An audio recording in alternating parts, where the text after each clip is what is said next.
Welcome to today's Stewardship conversation. I'm Pastor David Drivas. With me is Kyle Lawrence.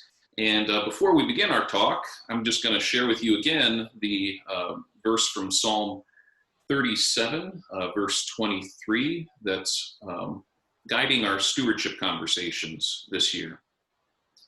Our steps are made firm by the Lord when He delights in our way. That's something important for us to remember as we've had to take all sorts of steps we're not used to during this pandemic.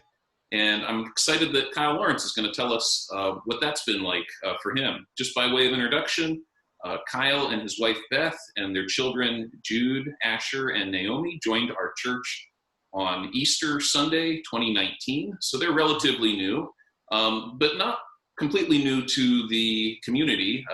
Kyle and Beth are both graduates of Roanoke College. Jude, Asher, and Naomi, I'm sure, will attend Roanoke College. That's right. We'll make sure that happens. And just so you know, Kyle works for the Commonwealth of Virginia. He works in training development. And Beth is a kindergarten teacher at West Salem. And she just recently went back to teaching in person, Yes. right after being not present in the classroom. Is that right? How's that been going? It's been an interesting transition. So she went back on last Monday. Up until that point, she had been on FMLA leave. So we were lucky enough financially in our situation that she could take some paid leave off for the first 9 weeks of school. And we kept the kids virtual learning for those 9 weeks as well. So we could all just sort of easily transition into the new normal. And then when that time ran out, her and Jude and Asher went back to school. Asher is back full-time 5 days a week. And then Jude's in still hybrid 2 days a week. Okay. You mentioned new normal, and I find the new normal keeps changing, week, if not day by day. When we're talking about these steps we're all having to take throughout this pandemic, could you go into some more detail on things you've had to step back from, both in your family life or how you relate to church? What has the pandemic made you have to just step away from for this time? Yeah, I mean, church-wise, we were coming more or less every Sunday and really trying to take advantage of some of the Wednesday night, the more relaxed services. I wouldn't call it the relaxed service, but the alternative services that you were hosting, and we were really involved with the run up until Easter and some of those Wednesday night services, the soup and stuff like that. And then I was co-leading with Beth, the adult group. So we've had to sort of scale that back and not meet as often, and move those sorts of things kind of virtually as we adjust to this. Yeah, it's been a major adjustment, stepping back from a lot of those things. Well, are there ways you've stepped up either around the house and are doing things you weren't doing before the pandemic? What's that been like? Yeah, it's been interesting. It's so personally, I have had opportunities to telework, but now I telework more or less 5 days a week. And that provides me more opportunities to help out with school when the kids are here, do things around the house. There's something liberating about being able to go to work in your mowing clothes, log off when it's time, and then just hop on the mower and do it. It feels less, less like a chore when you do that. And then the kind of hard part I've been trying to do better about is virtually reaching out to people in the church or my friends and family, trying to make sure that, maintaining connections with those people and make sure there's no one that feels sort of like left out or left alone, because, that's definitely a concern right now. Yeah, it's different. It's easier to casually check in with people during coffee hour right, than picking up the phone or taking time to write an email or a text. We have to be more intentional about those things than we had to be before. Yeah, absolutely. And, I've taken this time to really work on the beard, so that's why it looks as furry as it does. Yeah. Has there been a moment in the last several months where you've just found yourself thankful for the situation, like a moment with your kids or your wife or your friends or extended family that, this has just brought an opportunity that you might not have taken advantage of? Yeah, oddly enough, we talk about the new normal, but I think there's lots of things in this normal that are worth keeping. And some of that I've been really thankful for the time I've had with Beth and the kids. I think they've really appreciated, for the most part, the time that I can spend with them more now that we're home more often.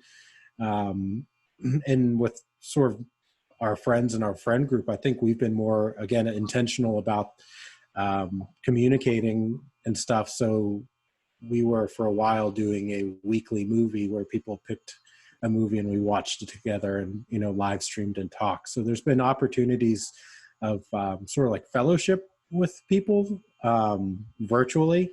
And it's funny because these are things that were, accessible to us before COVID hit, but it was never like a consideration.